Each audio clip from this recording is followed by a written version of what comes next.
اللہ اللہ، اما کوئی ہے تو امام حسین علیہ السلام نے بھی کربلا میں جب اپنی شجاعت کو بیان کیا، کہا میری ماں فاطمہ ہیں اور میرے بابا علی مرتضیٰ ہیں۔ ہے کوئی ایسا جو اپنی نسب کو بیان کر سکے؟ انتازو ہو تجدو ہو ابھی دون رجالکم، جاؤ سارے لوگوں کے شجرے کو لے کر آؤ۔ اگر سارے لوگوں کے شجرے کو پڑھو گے تو محمد مصطفیٰ صرف اور صرف میرے بابا ہیں، تمہارے مردوں کے بابا نہیں، اور نہیں تمہاری عورتوں کے بابا۔ تو میرے بابا نے کیا کیا میں بتاتی ہوں، میں اعلموا انی فاطمہ، پہچانو مجھے فاطمہ۔ آپ کو پتہ ہے زینب نے کس سے بولنا سیکھا؟ اللہ اللہ، حسین نے کس سے بولنا سیکھا ہے نا؟ یہ ماں کی اپنی پوری سیرت کا جس نے مطالعہ کیا، اسے آپ کو میں یوں کہہ دوں نا، اما جس کی بیٹی عالمہ غیر معلمہ ہو، اس بیٹی کی ماں کو فاطمہ کہا جاتا ہے، جس بیٹی کی ماں کو فاطمہ کہا جاتا ہے۔ اب شہزادی نے کہا فَأَنَارَ اللَّهُ بِأَبِي مُحَمَّدٍ ظُلَمَهَا، میرے بابا کے ذریعے سے میرے اللہ نے تم سے ہر طرح کی ظلمتوں سے تمہیں نجات دی ہے، چاہے وہ عقیدے کی ظلمت ہو، چاہے وہ عمل کی تاریکی ہو، چاہے خود انسان کی، بہت توجہ کریے گا، کبھی انسان کی فکر تاریک ہوتی ہے، ڈارک ہوتی ہے، یعنی جیسے عقیدہ کفر، عقیدہ شرک ایک ظلمانی عقیدہ ہے۔ اچھا کبھی عمل ظلمانی ہوتا ہے، جیسے جھوٹ بولتا ہے، جیسے غیبت کرتا ہے، یہ ظلمانی عمل ہے۔ اللہ اللہ کا ہر طرح کی ظلمتوں سے نجات دیا۔ وَكَشَفَ عَنِ الْقُلُوبِ بُهَمَهَا، کا تمہاری تمام قلبی مشکلات کا خاتمہ میرے بابا نے کیا ہے۔ وَجَلَا عَنِ الْأَبْصَارِ غُمَمَهَا، کا تمہاری آنکھوں کے سامنے سے جس نے شک کے پردے، ابہام کے پردے ہٹائے، وہ کون تھا؟ وہ کون تھا جس نے ہر طرح کے، جس نے صاف اور شفاف آئینے میں رب کی تصویر پیش کی ہے، وہ کون تھا؟ وہ کون تھا؟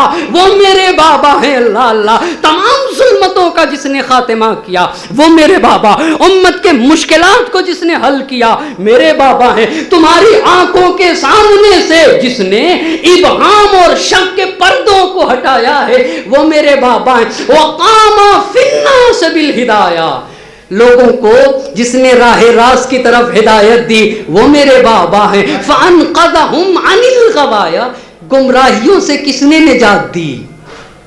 کہا گمراہیوں سے کس نے نجات دی؟ میرے بابا ہے نا۔ وَبَصَّرَهُم مِّنَ الْعَمَایَہ، یہ بتاؤ غفلت سے نکال کر تمہیں بصیرت کس نے عطا کی؟ کہا بصیرت اور بینائی کس نے عطا کی ہے غفلتوں سے نکال کے؟ میرے بابا۔ اس کے بعد کہا وَهَدَاهُمْ إِلَى الدِّينِ الْقَوِيمِ، یہ بتاؤ آج جو تم اسلام کے اوپر قائم ہو یہ کس کا صدقہ ہے؟ یہ کس کا صدقہ ہے؟ میرے بابا نے ایک مستحکم اور استوار دین کی طرف تمہیں ہدایت کی ہے۔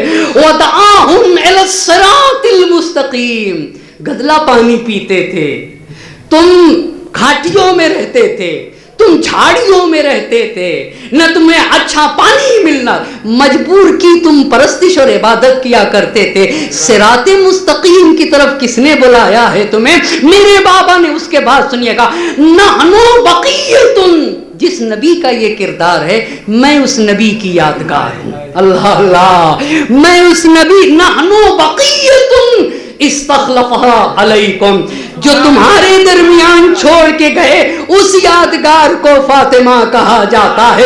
اسی لیے گفتگو کا عنوان تھا فاطمہ یادگار پیغمبر ہے نا۔ اتنی بات جب عرض کر چکا، ایک صلوات پڑھتے بر محمد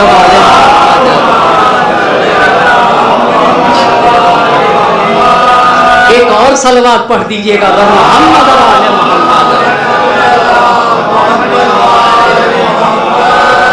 بہت معاف کریے گا، ایام عزائے فاطمیہ کے لیے بہت سارے اہتمام ہوتے ہیں، مگر کوشش یہ کروں گا کل کی گفتگو بھی بڑی عظیم گفتگو کرنا چاہوں گا۔ نبی کے گھر میں جو قرآن تھا وہ امت تک نہیں پہنچا، وہ کیا تھا؟ وہ کیا تھا؟ یہ جو قرآن ہے ہمارے درمیان، یہ وہی قرآن ہے جو میرے نبی پہ نازل ہوا، اس میں کسی طرح کی کوئی تحریف نہیں ہوئی ہے، نہ کمی ہوئی ہے نہ زیادتی ہوئی ہے، مگر جو قرآن امام نے پیش کیا ہے اس قرآن کو کیوں انکار کیا گیا، اسے بھی گفتگو کروں گا۔ کیا کیا میرے نبی کا تھا، بہت توجہ کرے گا میرا مجمع۔ اما یہ بتائیے، میرے بابا کا جو کچھ ہوگا ان کے مرنے کے بعد کسے ملے گا؟ کسے ملے گا؟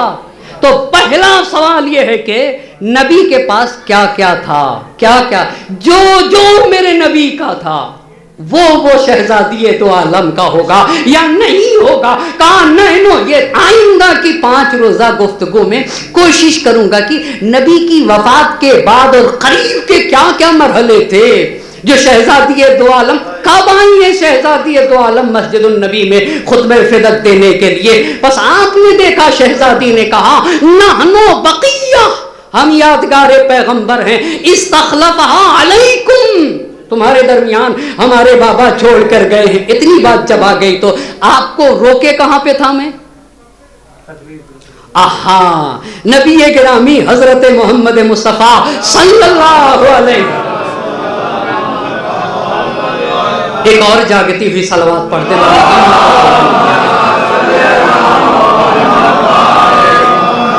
اچھا 1 لاکھ سے زیادہ کا مجمع، وہاں نبی گرامی نے نماز ظہر ادا کی۔ اسے روکیے گا۔ فاطمہ زہرا سلام اللہ نے کہا میں یادگار پیغمبر ہوں، یہ نبی کی وفات کے بعد کہا ہے، اور ادھر عرفے کے دن پیغمبر پاک نے کتنی عظیم باتیں ارشاد فرمائی ہیں۔ میں کبھی کبھی سوچتا ہوں کہ آخر مسلمان میں بے رحمی کیوں؟ میرے ذہن میں ہمیشہ یہ سوال ہے، ہمیشہ یہ سوال ہے۔ جو لوگ نبی کا کلمہ پڑھتے ہیں ان کے دل میں رحم حتمن ہونا چاہیے، پر ان کے ہاں رحم نہ ہو، بے رحمی پائے جائے، یہ میرے لیے سوال رہتا ہے ہمیشہ۔ کیوں نبی کا ماننے والا انسان سخت دل کیوں ہوتا ہے؟ کیوں سخت دل ہوتا ہے؟ اور ہر انسان کو سوچنے، کہیں پھر سے کلمہ پڑھنے کی تو ضرورت نہیں ہے، ایک صلوات پڑھے پر محمد اور آل محمد۔ ایک اور صلوات پڑھ دیجئے گا۔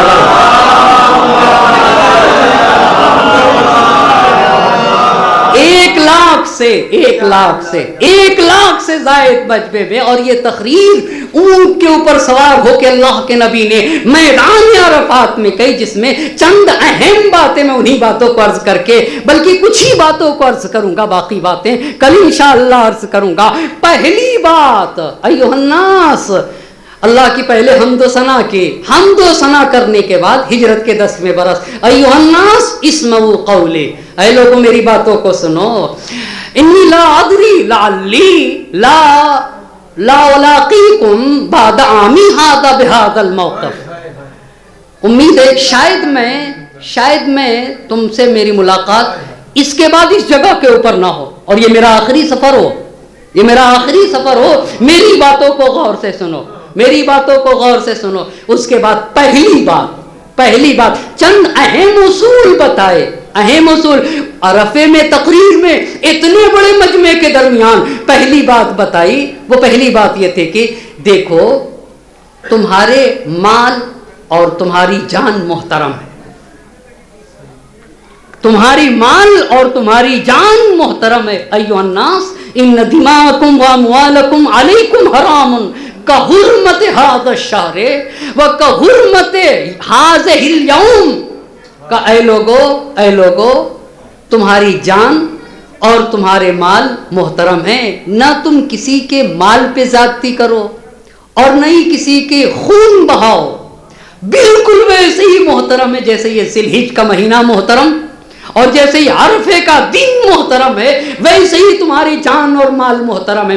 کسی کے نہ جان کے سلسلے میں زیادتی کرو اور نہ ہی مال کے سلسلے میں، یہ پہلا دستور دیا۔ لیکن نبی گرامی نے صرف اسی پر اکتفا نہ کیا، ربیعہ بن امیہ کو بلایا، ان کی آواز بہت بلند تھی، کہا سارے لوگوں سے آپ ذرا غور تو کریے، میرے نبی نے کتنا اہم درس دیا۔ آپ کو پتہ ہے مسلمان کسے کہتے؟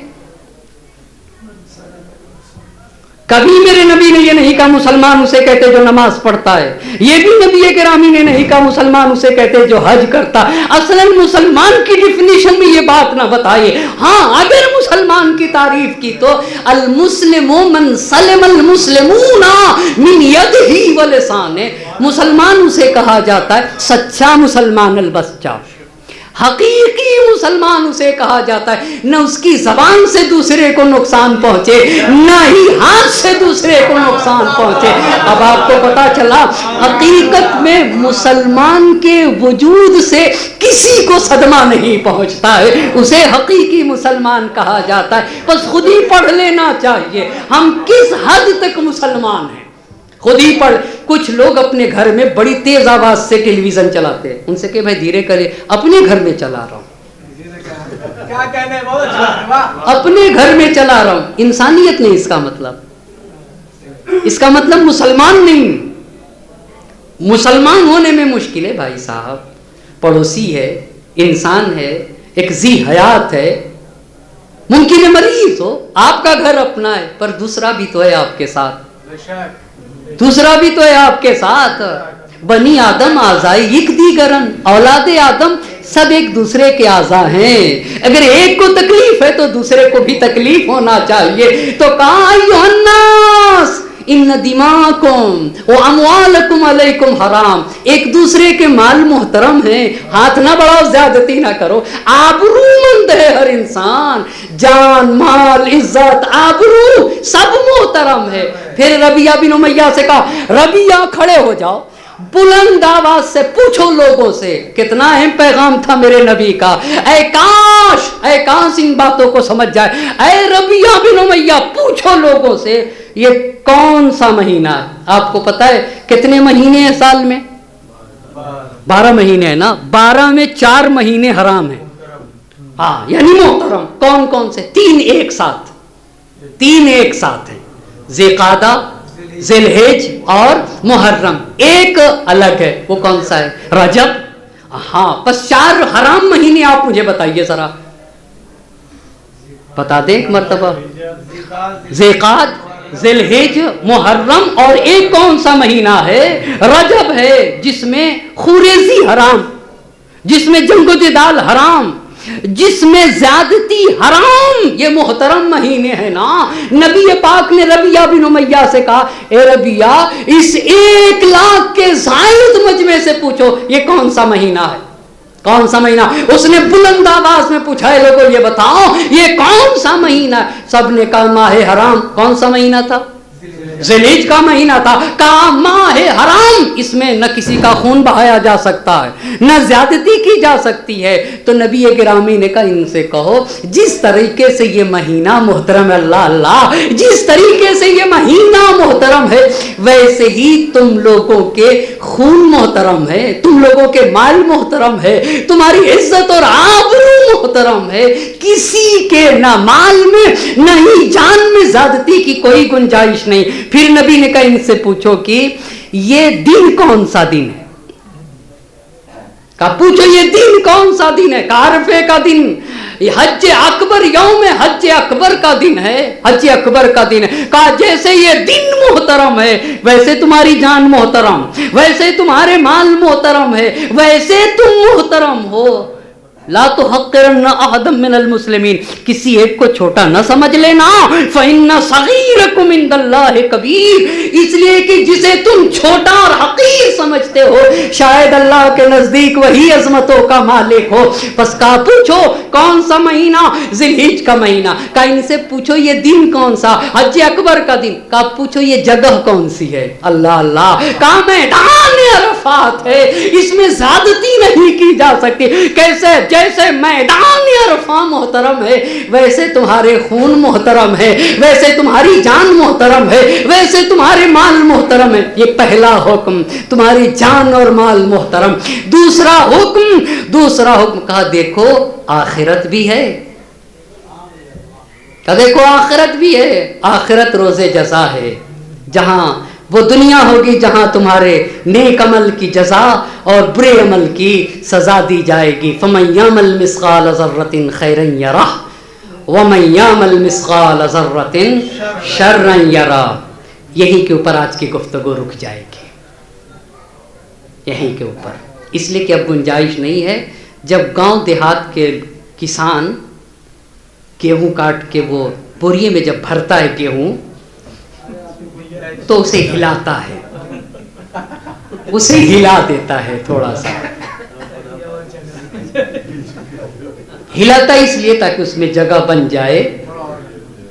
لیکن دیکھ دو مرتبہ ہلانے کے بعد اب گنجائش ہی نہیں رہتی. لا کھلائیے، ایک صلوات پڑھ دیجیے گا محمد علیہ محمد.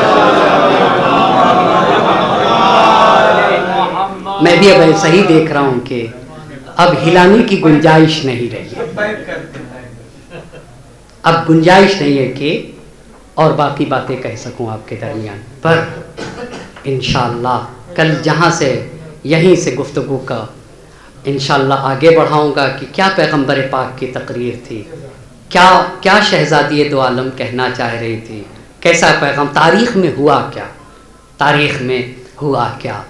یہ ساری باتیں اپنی جگہ کے اوپر.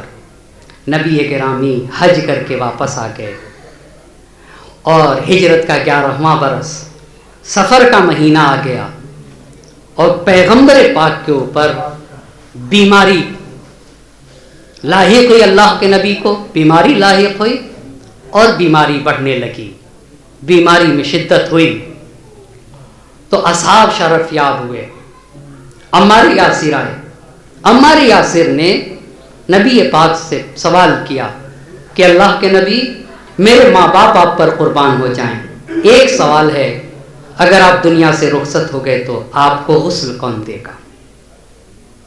تو نبی گرامی نے کہا علی ابن ابی طالب، انہ لا یہم بعضو من اعضائی الا اعانتہ الملائکہ.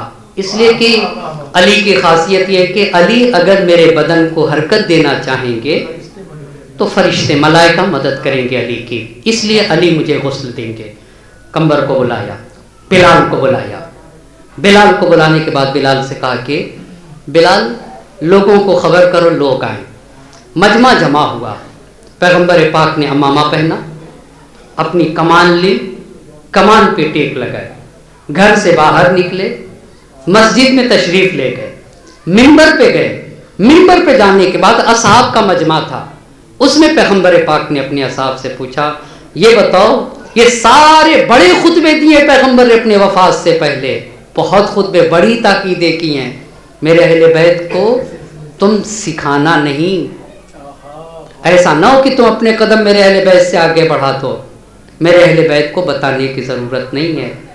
میرے وفات کے بعد تم مرتد نہ ہو جانا، دین سے پلٹ نہ جانا، جاہلیت کی طرف نہ چلے جانا. منبر پہ گئے. منبر پہ جانے کے بعد اللہ کے نبی نے کہا یہ بتاؤ میں تمہارا کیسا پیغمبر تھا، یہ بتاؤ میں تمہارے درمیان یعنی نزول قرآن کے بعد 23 برس تک میں تمہارے درمیان رہا، میں تمہارا کیسا پیغمبر تھا.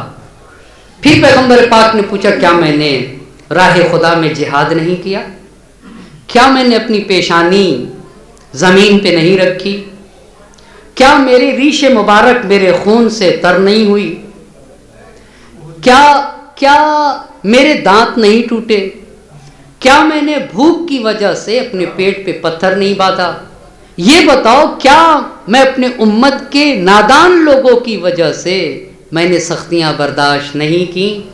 پیغمبر پاک پوچھتے گئے. اصحاب نے کہا کہ اللہ کے نبی آپ نے بہت صبر و بردباری سے کام لیا، آپ ہم کو گمراہی سے نجات دیتے رہے، اے اللہ کے نبی اللہ آپ کو جزائے خیر دے. نبی نے فرمایا اللہ تمہیں بھی جزائے خیر دے. اس کے بعد ام سلمہ کے گھر گئے. ام سلمہ کے گھر جب جا رہے تھے تو نبی نے کہا رب سلم امت محمد من النار ویسر علیہم الحساب. یہ میرے نبی ہیں، اے اللہ میری امت کو عذاب سے بچا لے، جہنم کی آگ سے نجات دے دے.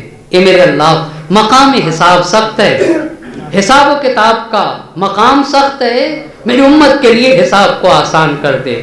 ام سلمہ نے پوچھا اللہ کے نبی آپ غمزدہ دکھ رہے. تو نبی نے کہا ام سلمہ اب آج کے بعد میری آواز نہ سنو گی، اب میں تم سے جدا ہو رہا ہوں۔ تم میں سلمہ نے کہا واہ حسنا واہ محمدہ۔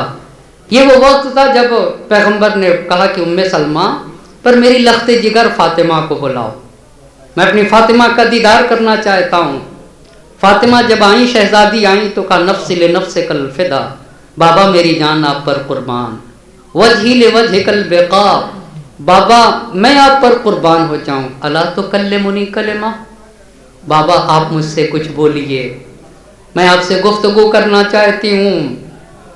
بابا انی انظر الیک اراک مفارق الدنیا، بابا میں دیکھ رہی ہوں کہ آپ دنیا سے جانے والے ہیں۔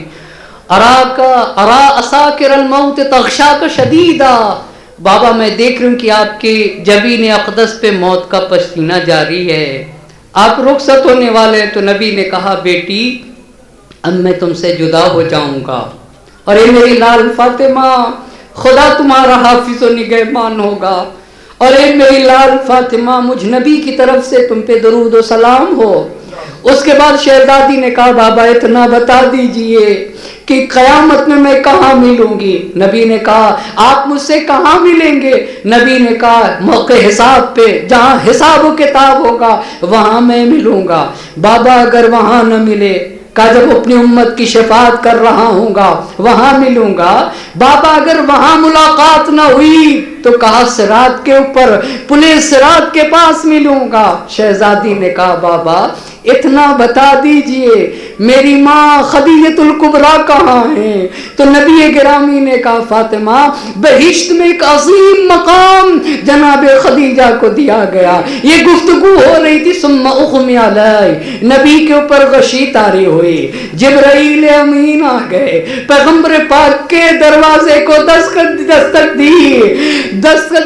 اچھا بلال اتنے میں آئے، آنے کے بعد نبی کے دروازے پہ دستک دے کے کہا الصلاۃ الصلاۃ، نبی گرامی مسجد میں تشریف لے آئے، نماز ادا کی، نماز ادا کرنے کے بعد کہا مجھے فاطمہ کے حجرے میں لے چلو۔ شہزادی کے حجرے میں لائے گئے، نبی کا سر اقدس شہزادی دو عالم کی آغوش مقدس میں تھا، بیٹی کی آنکھوں سے آنسو رواں تھا، نبی کے اوپر غشی طاری تھی۔ روایت کے الفاظ ہے کہ حسن و حسین نبی سے لپٹ گئے، علی مرتضیٰ آگے بڑھے، آگے بڑھنے کے بعد حسن و حسین کو چھوڑانا چاہا، نبی نے کہا اے علی حسن و حسین کو مجھ سے جدا نہ کرو، میں ان سے بہشت کی خوشبو محسوس کر رہا ہوں۔ اے علی حسن حسین پہ ظلم کیا جائے گا، انہیں ظلم کے ذریعے سے شہید کیا جائے گا۔ ایک مرتبہ جبرائیل داہنے جانب، میکائیل بائیں جانب، ملک الموت حاضر ہوئے۔ جبرائیل امین نے نبی گرامی کو خطاب کیا السلام علیک یا ابا القاسم، اے ابا القاسم